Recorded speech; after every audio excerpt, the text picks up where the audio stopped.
అధ్యక్ష, క్వశ్చన్ వస్తుందంటేనే చాలా బాధగా అనిపించిన ప్రశ్న అధ్యక్ష ఇది. ఎందుకంటే హ్యూమన్ ట్రాఫికింగ్ కానీ, చైల్డ్ మిస్సింగ్ కానీ, ఉమెన్ మిస్సింగ్ కానీ ఇలాంటి ఇష్యూస్ ఒకసారి మనం చూసేటప్పుడు చనిపోతే ఒక రకమైన బాధ. ఆ రోజు ఏడ్చుతారు, తర్వాత కార్యక్రమాలు అయిపోతే ఇంక అయిపోతుంది, చనిపోయారని ఒక విషయం తెలుస్తుంది. కానీ చనిపోయారో లేదో తెలియదు, ఎక్కడున్నారో తెలియదు, ఎలాంటి పరిస్థితుల్లో ఉన్నారో తెలియదు, కన్న బిడ్డల పరిస్థితి ఏ రకంగా ఉందో తెలియకుండా ఉన్న కుటుంబం తాలూకా వ్యధ అది వర్ణనాతీతం అధ్యక్ష. దీనికి స్పెషల్గా డెఫినెట్గా ఎప్పుడైతే ఈ ఉమెన్ మిస్సింగ్ కేసెస్ కానీ, చైల్డ్ మిస్సింగ్ కేసెస్ కానీ పెరుగుతున్నాయో, పెరిగేటప్పుడు గవర్నమెంట్ కూడా చాలా దానికి ప్రాంప్ట్గా యాక్ట్ చేయాల్సిన అవసరం కూడా ఉంది అధ్యక్ష. నేను ఎందుకంటే ఈ విషయం చెప్తున్నాను అధ్యక్ష, లాస్ట్ 2014 అంటే జనరల్గా కంపేర్ చేయాలి, కొన్ని గవర్నమెంట్ ఇష్యూని కంపేర్ చేయాలి.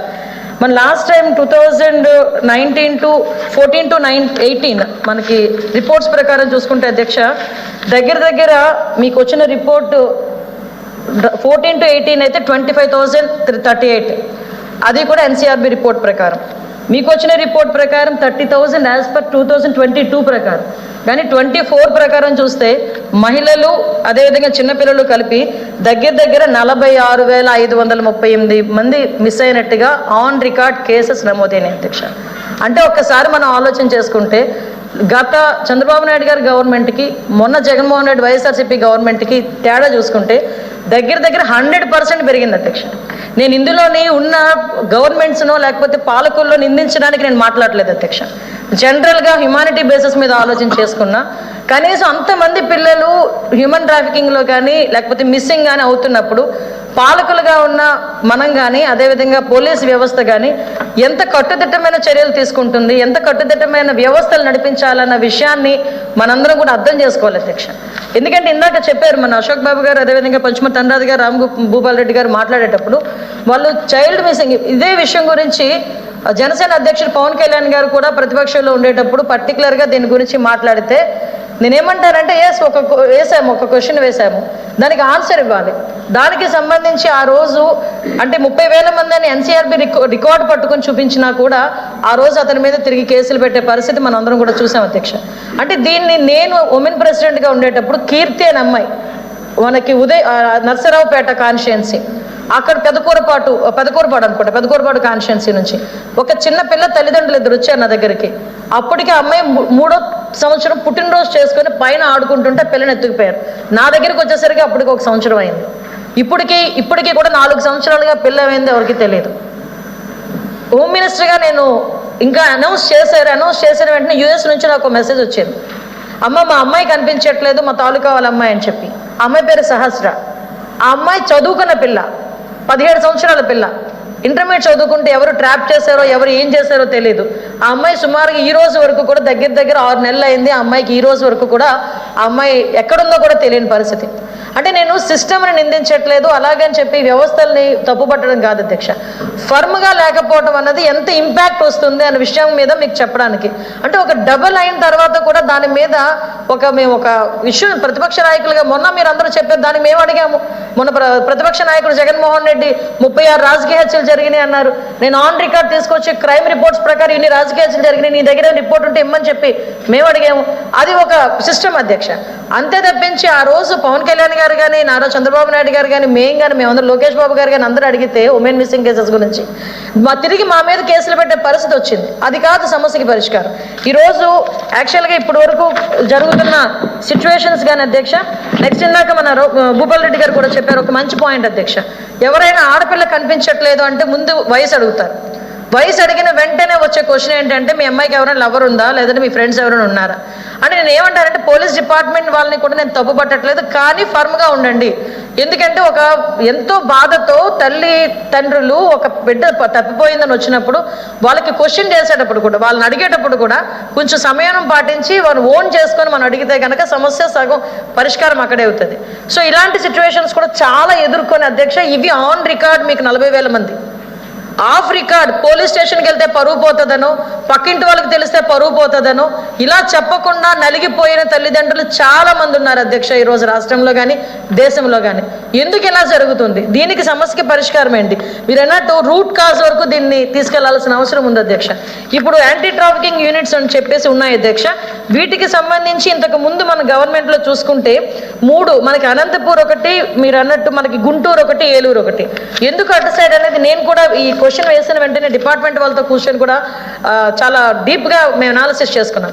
అనంతపూర్ అటు సైడ్ ఇందాక మన వాళ్ళు చెప్పినట్టు అనంతపూర్ కానీ చిత్తూరు కానీ అటువైపు బికాస్ ఆఫ్ కరువు ఉండటం వల్ల వాళ్ళ పిల్లల్ని ఎవరు ఎత్తుకుపోవడమో లేదంటే తీసుకెళ్ళిపోవడం ఇలాంటివి జరిగే సమయంలో 2014 to 18 మధ్యలో ఈ ట్రాఫికింగ్ సిస్టమ్ కొంచెం ఎక్కువగా పటిష్టంగా ఉన్నప్పుడు ఒక అవేర్నెస్ క్యాంప్ కూడా తీసుకొచ్చి మనకి వెనక్కి తీసుకొచ్చే తల్లిదండ్రులకు అప్పగించిన సంఘటనలు కూడా చాలా ఉన్నాయి అధ్యక్ష. నేనేమంటానంటే ఈరోజు ఈ సెపరేట్ హ్యూమన్ ట్రాఫికింగ్ యూనిట్ అన్నది సెపరేట్గా ఉండాలి అధ్యక్ష. దీనికి కూడా మేము డిపార్ట్మెంట్ వాళ్ళతో మాట్లాడి ముఖ్యమంత్రి గారితో మాట్లాడి దీనికి కూడా సెపరేట్గా, ఎందుకంటే మనకి ministry home affairs guide lines ప్రకారం కూడా ఈ యాంటీ హ్యూమన్ ట్రాఫికింగ్ యూనిట్కి సెపరేట్గా ఒక ఇన్స్పెక్టర్, 2 ఎస్ఐలు, 2 హెడ్ కానిస్టేబుల్స్, 2 పీసీలతో పాటు వాళ్ళకి కేసు రిజిస్ట్రేషన్ చేసే రైట్ కూడా ఇచ్చేటట్టుగా వాళ్ళకి ఒక సెపరేట్ యూనిట్ని కనుక మనం ఆర్గనైజ్ చేయగలిగితే డెఫినెట్గా ఇవి కొంచెం మనం చేయగలం. దీని మీద దృష్టి పెట్టి యాజ్ సూన్ యాజ్ ఈ యాంటీ ట్రాఫికింగ్ యూనిట్స్ని కూడా బలోపేతం చేయడానికి, అదేవిధంగా వాళ్ళకి ఎక్కడ కూడా ఇబ్బంది రాకుండా సెపరేట్గా ఇంతవరకు ఏమైందంటే సిఐడిలో ఉండడం ఒక ఎత్తు, సిఐడిలో మహిళా విభాగంలో ఉండడం ఇంకో ఎత్తు. ఈరోజు మీకు అన్నట్టుగా ఇక్కడ మనకి చైల్డ్ వెల్ఫేర్ పోలీస్ ఆఫీసర్స్ అని చెప్పి ప్రతి పోలీస్ స్టేషన్లోనే ఉంటారు అధ్యక్ష. వీళ్ళు ఏం చేస్తున్నారంటే ఇప్పటి వరకు మనం ఉమెన్ పోలీస్ స్టేషన్కి ఇంక్లూడ్ చేసేస్తున్నాం.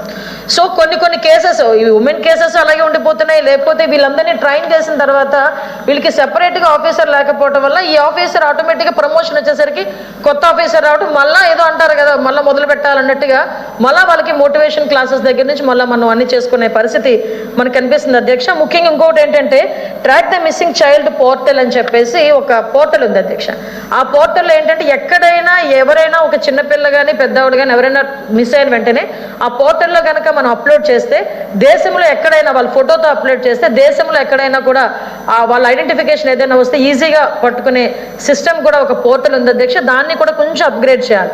ఇందులో ప్రాసెస్ ఎలా వస్తున్నాయంటే ఇంట్లో తల్లిదండ్రులు తిట్టారనో, ఇంట్లో తల్లిదండ్రులు పాస్ అవ్వలేదని తిడతారనో భయంతోనో, లేకపోతే ఎవరినో ఇష్టపడాలని చెప్తే భయంతోనో, ఉద్యోగాలు ఇప్పిస్తామని భయంతోనో, వాళ్ళ తాలూకా ఆనందంతోనో గొప్పకు ఆన్లైన్ సర్వీసెస్ నుంచి వాళ్ళు వెళ్ళిపోతే వాళ్ళని కూడా ఎలా యూజ్ చేసుకుంటున్నారంటే ఈ ఓటీపీ సర్వీసెస్కి, ఈ సైబర్ క్రైమ్స్కి యూజ్ చేసేటట్టుగా వాళ్ళని కూడా కొన్ని చోట్ల నిర్బంధిస్తున్నారు అధ్యక్ష.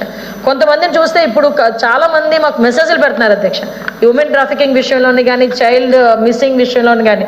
దయచేసి మేము డిపార్ట్మెంట్ వాళ్ళతో కూడా మాట్లాడి గౌరవ సీఎం గారితో పెద్దలతో అందరితో కూడా ఎన్డీఏ కూటమి అందరితో కూడా మాట్లాడి ఈ యాంటీ హ్యూమన్ ట్రాఫికింగ్ యూనిట్ని బలోపేతం చేయటం, అదేవిధంగా వాళ్ళకి ఒక సెపరేట్ యూనిట్ని వాళ్ళకి కల్పించే విధంగా ప్రణాళికను సిద్ధం చేయటం.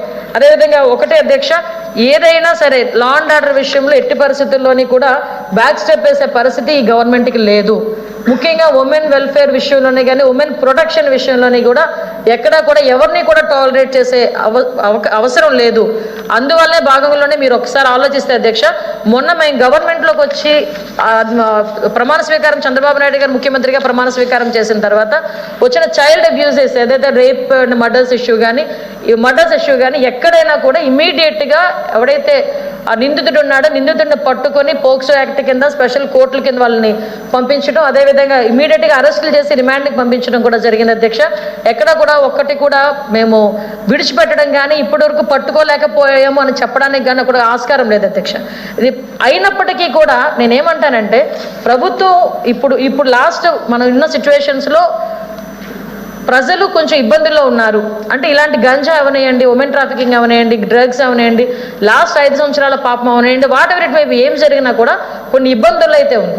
దీనికి తగిన సూచనలు ఇవ్వాలి తప్పించి ఈరోజు ఎందుకు ఈ మాట కూడా ఎత్తుతున్నానంటే ఈరోజు ఏదో ఢిల్లీలోనే ఎక్కడో కూర్చొని మేము ఏదో చేస్తామని చెప్పి ధర్నా చేస్తామని చెప్పి ఇక్కడున్న సభ్యులందరూ కూడా ఈరోజు ఆబ్సెంట్ అయ్యి, అంటే కౌన్సిల్ కూడా ఆబ్సెంట్ అయ్యి అక్కడికి వెళ్ళి కూర్చున్నారు. సో నేనేం చెప్తున్నానంటే మీరు రండి, చర్చకి రండి, కూర్చుందాం, ఒకసారి మాట్లాడి మీరు మేము కలిపి నిర్ణయం తీసుకుందాం. మీరు కూడా సభ్యులే, ఇక్కడ మేము కూడా సభ్యులమే, కూర్చుని ఒక నిర్ణయం తీసుకుందాం. అంతే తప్పించి ఒక తప్పుడు వ్యవహారాన్ని తీసుకెళ్లి ఏదో ఢిల్లీలో ఎస్టాబ్లిష్ చేసి రాజకీయ ప్రయోజనాల గురించి ఆపాదించడం అనేది మంచి పద్ధతి కాదు. నేను ఒకటే చెప్తున్నానండి, దీని మీద సమగ్రంగా మేమందరం కూడా ఒక నివేదికను ఏర్పాటు చేసుకుని గౌరవ ముఖ్యమంత్రి గారికి అందజేసి హోమ్ డిపార్ట్మెంట్ అందరం కూడా మళ్ళీ ఈ గవర్నమెంట్లో ఎట్టి పరిస్థితుల్లోనే ఆడబిడ్డలకు ఇబ్బంది రాకుండా చూసుకునే బాధ్యత తీసుకుంటాం. అట్ ద సేమ్ టైం ఈ రోజు వరకు ఎవరైతే ట్రేస్ అవుట్ అవ్వలేదో, కొన్ని ట్రేస్ అవుట్ అవని, కొన్ని ట్రేస్ అవుట్ అవ్వలేదు, ట్రేస్ అవుట్ అవ్వని కేసెస్ అన్నింటినీ కూడా ఏ విధంగా ట్రేస్ అవుట్ చేయాలని దాని మీద ఒక కమిటీ కూడా ఏర్పాటు చేసుకుని ముందుకెళ్తామని సభ్యులందరికీ కూడా తెలియజెప్పుకుంటున్నాను.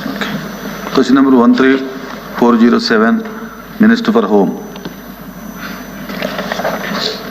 అధ్యక్ష, అవునండి, stipendiary cadet trainee, sub inspector of police, civil women and men, reserve sub inspector of police APSP పురుషులు మరియు stipendiary cadet trainee SCT police constables పురుషులు మరియు మహిళలు, పోలీస్ కానిస్టేబుల్ పోస్టుల కోసం రాష్ట్ర స్థాయి పోలీస్ రిక్రూట్మెంట్ బోర్డు 2 నోటిఫికేషన్లు జారీ చేసిందనే విషయం వాస్తవమే. అదేవిధంగా అయితే దీనికి సంబంధించిన వివరాలు ఏంటి అని అడిగారు.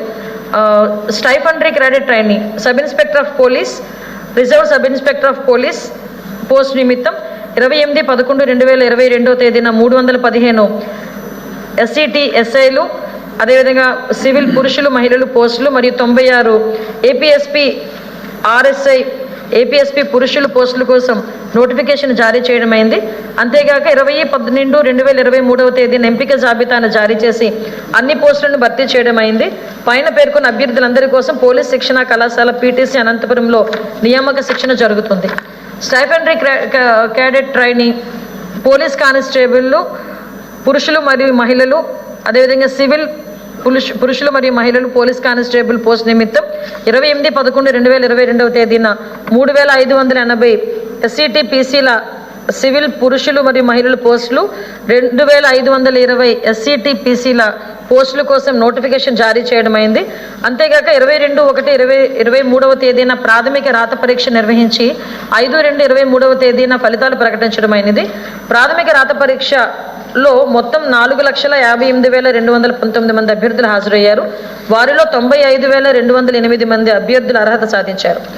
తదనుసారంగా తాత్కాలికంగా 13/3/2023 తేదీ నుండి శారీరక కొలతల పరీక్ష మరియు శారీరక సామర్థ్య పరీక్ష నిర్వహించబడుతుందని 22/2/2023 తేదీన ప్రకటించడమైంది.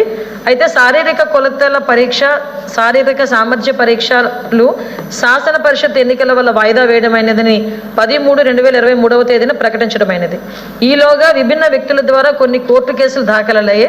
పై పరిస్థితులను దృష్టిలో ఉంచుకొని ఎస్సిటీల పీసీల నియామకాన్ని నిలిపివేయడం అనేది సాధ్యమైనంత త్వరగా ఈ ప్రక్రియను తిరిగి చేపట్టడానికి అన్ని ప్రయత్నాలు చేయడం అవుతున్నాయి.